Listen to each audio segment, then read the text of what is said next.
Well, if you have about 50 lakh rupees to buy a premium SUV, Honda believes this is the best choice in the segment right now. This is the new Honda ZR-V, and while the prices aren't out yet, we suspect it to be in this range of about 50 lakh rupees. And over the next few minutes, I'm going to be telling you everything you need to know about the ZR-V and what is good in it and what could have been better.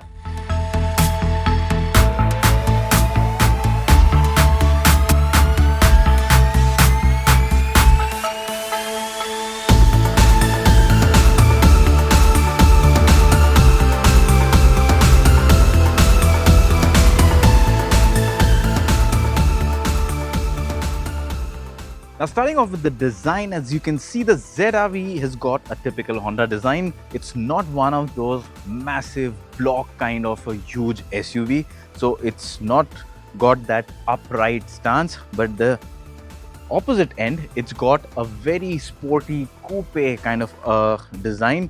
The front, as you can see, has got some Italian flavor to it. Let me know in the comment section what is the Italian flavor that you see here. It's a blacked out grille, which looks nice, especially with this white exterior color. The full contrast gives it a very nice sporty appeal. You can see the bumper at the lower part, the creases, all done tastefully. There's nothing that has been overly done. It's not a busy design, it's a clean design. So it's elegant to look at and it should age well. The headlamps, LED headlamps, very sleek, nice looking LED DRL signature, full LED lamp inside, and even at the back we've got full LED lighting. Looks sleek. On the side again you can see typical Honda alloy wheel design, not something that is going to strike you as wow, but like I said, clean, elegant, sophisticated design. As you move along the side, you'll notice that it's got again very clean body work, no jutting lines, no edgy designs, a nicely tapering roof line, a neatly integrated spoiler at the back, and again a clean tailgate. So overall, this is not something that will make people just go stationary and turn their heads. No, this is not that kind of a design. This is something that will make people appreciate the elegance of it, the simplicity of it, and it is something that even after a few years of driving, every morning when you wake up to it, you go to your driveway, see it, and feel pleased. Not many designs can claim to do that. Now, once you get inside the cabin of the ZR-V, the first thing you realize is just like the exterior design, which is minimalistic, even in the cabin, you'll see a minimalistic design approach. First thing that will catch your attention is the fact that you get this compact screen here. Unlike many other cars in this price bracket, which are nowadays coming with massive or huge screens, this one has a relatively compact screen. It's not really big at all. It's got some physical buttons as well, which is a good thing. And you can see using these buttons you can operate it. Even the touch response is quite nice. So in terms of functionality, it does the job well. The visibility also, even under direct sunlight, is good. It's just that it's a matter of personal preference. Some people might actually like that it's a compact screen. Some people might be left wanting for a larger screen. But yes, it gives you a lot of functions. It gives you connectivity options, and it does the job. The instrument cluster here is fully digital, really looks modern. It is customizable, gives you a wide array of information. So it again is very easy to decipher information looking at it without having to take your eyes much off the road. So it's very good in terms of driver safety and engagement as well. The entire cockpit is sort of inclined towards the driver, so that gives a nice wraparound feeling. And if you look at the dashboard, it's got this very nice soft touch material, this honeycomb design in the air vents. This really stands out and sort of adds a premium flavor to the cabinet. The lower part of the dashboard too, although hard plastics, but these feel good to touch. The fitment quality is great. The seats, something good that a lot of people will appreciate. This isn't vegan leather or fall leather. This is real leather. So I know a lot of people aren't happy with the fact that they are not getting real leather these days in many cars, but here you get real leather in these seats. The seats themselves quite nice. Side support is good. The frame itself is good, and Honda claims these seats have a lot of design, uh, gone into a lot of thought process gone into making it more comfortable. It's got a different structure inside in the internals to give you more comfort, sort of also give more support to your entire back, your spinal system, and even on the sides when you're going around corners fast, it does offer a good resistance.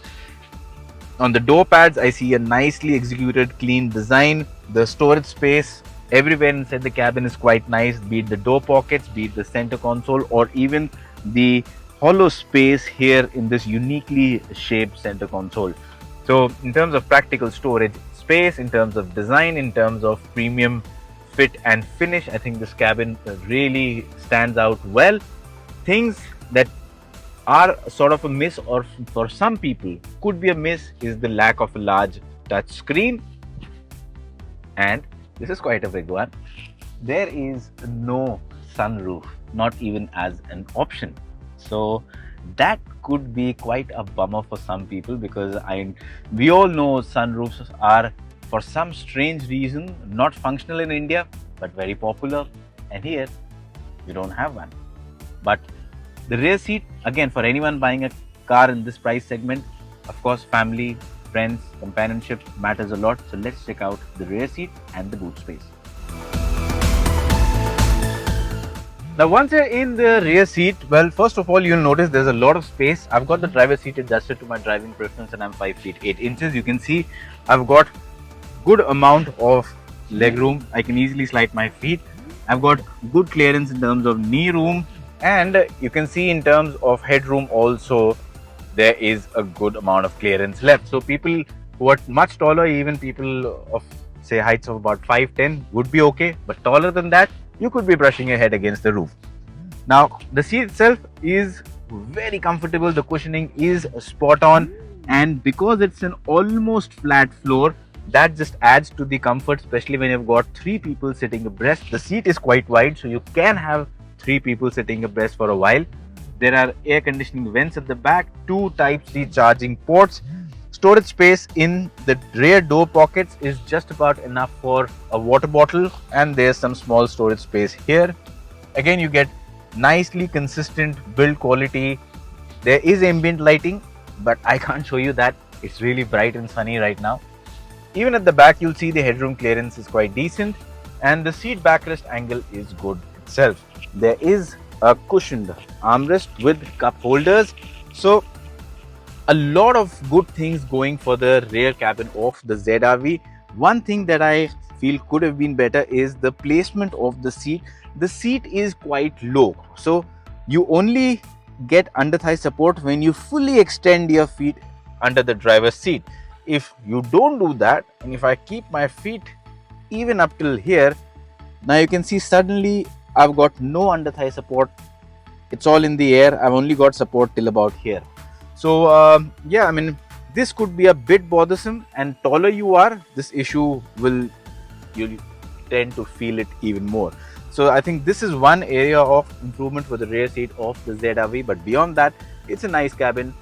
It's an efficient cabin, gets the job done in a very efficient manner. Now, talking about the boot space of the ZR-V, well, in the standard format, you've got a good amount of boot space, and it's a completely flat floor. So it's been designed in a way that you can use it to the max. And if you want to place some valuables, you can just open this, and there is a decent amount of storage space here, and you can keep your valuables hidden from unwanted eyes.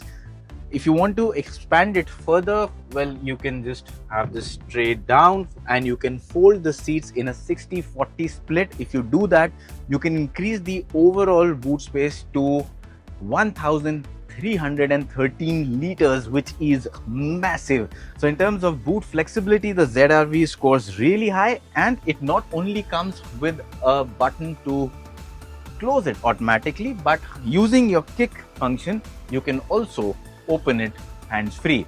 So that again adds a bit more to the convenience.